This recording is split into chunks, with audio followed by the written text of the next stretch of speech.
Hey everyone, welcome back to Corporate Decoder, the place where we decode the confusing language of corporate filings. Today we're diving into a proxy statement from Penumbra Inc. and trust me, there's more excitement here than meets the eye or you'll be declassifying my YouTube channel. This document is like a stockholder's manual with everything you need to know before you vote. This year Penumbra has an election, super voting requirements, board members, and a whole lot more things that might matter to Penumbra. Let's get into it. First off, Penumbra has an annual meeting coming up in May. It's basically a yearly town hall for the company. Stockholders get to vote on some pretty important stuff like who gets to be on the board of directors. These are the folks who steer the company, so their election is no small matter. Speaking of directors, one of the key things to vote on is who should be on Penumbra's board. Think of the board as the company's leadership team, setting the course for where the company is going. The report mentions that the board has nominated each of their Class I directors, which are Mr. Wilder and Ms. Leeds.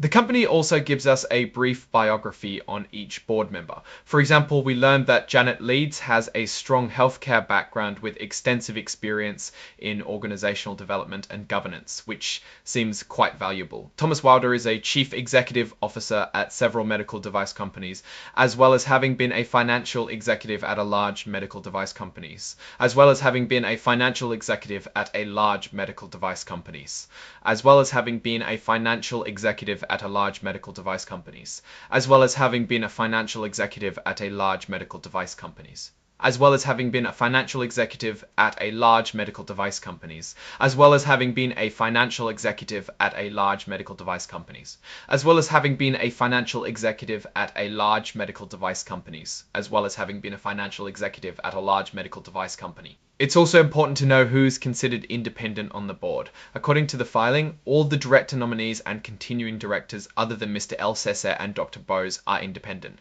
That is important because it ensures that the board is not being railroaded by management but is doing what is best for shareholders. The proxy statement dives into the important committees that make up the board. It lists the Audit Committee, Compensation Committee, and the Nominating and Corporate Governance Committee. The Audit Committee keeps an eye on the numbers and is responsible for selecting the company's accounting firm. The Audit Committee is responsible for recommending to the board, and the board approves that the audited financial statements be included in the company's annual report. The chair of the Audit Committee is Bridget O'Rourke.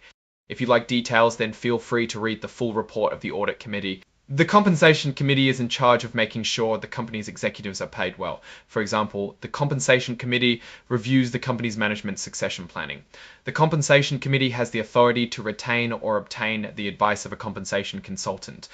The Nominating and Corporate Governance Committee is generally responsible for identifying qualified board candidates, recommending director nominees and appointments to board committees, evaluating board performance, overseeing director compensation and developing, recommending to the board, and overseeing compliance with our corporate governance guidelines and policies.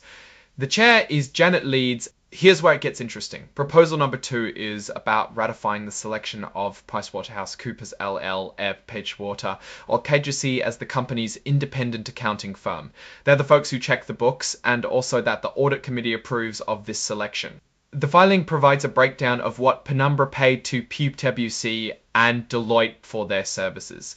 It's always a good idea to see if there are any big changes from year to year. For example, in 2024, they paid a total of $2,100 and $8,691.24. They paid a total of $2,123. The fees were $2,641.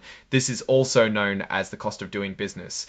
This proposal is an advisory vote, meaning it's not legally binding, but it's still important. It gives stockholders a chance to say whether they think the company's top executives are being paid fairly. This has to do with things like base salary. This is where the company proposes to amend its restated certificate of incorporation to declassify our board of directors. In English, Penumbra wants to change the rules about how its board members are elected. In reaching its determination to propose the declassification of the board carefully considered the advantages and disadvantages of the current classified board structure and concluded that the benefits of a classified structure, including maintaining continuity of experience on the board, encouraging directors to take a long-term perspective in the management of the company, and reducing the company's vulnerability to coercive takeover tactics, were outweighed by the following considerations.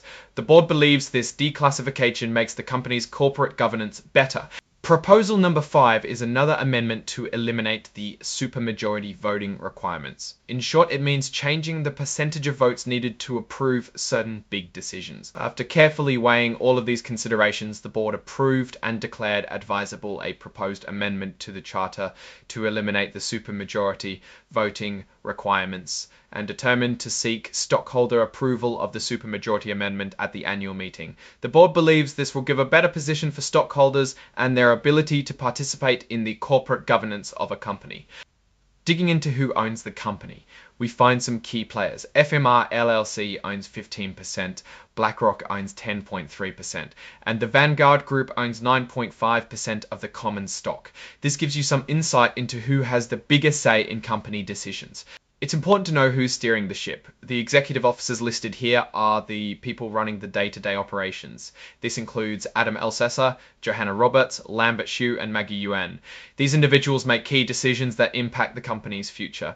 Now we arrive at the section about how the executives get paid. The compensation program has a mix of salary and equity. It's also interesting that all of the NEO's base salaries are at the higher end, but the CEO's is at the lower end, and they generally don't have cash bonuses or other short-term cash incentive awards. This indicates that the CEO isn't in it for the money but believes and want to benefit in the long term. The committee put together an equity grant program which they grant to the upper employees. They measure this using revenue and non-GAAP income from operations. This is to balance revenue growth and operating profitability objectives consistent with our long-term strategic plans.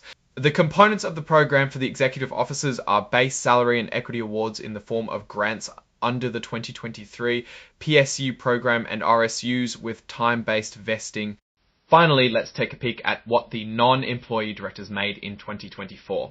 The director with the most compensation was Bridget O'Rourke with $263,922. Looking at Penumbra as a whole, it's clear they're trying to improve their corporate governance while keeping a close eye on executive compensation. It's good to see that they are trying to get more independent parties involved.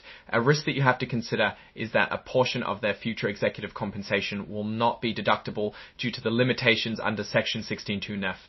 So if you found that helpful, remember to like, comment, and subscribe for more deep dives into corporate filings. And remember, understanding the language of business is the first step to making smart decisions.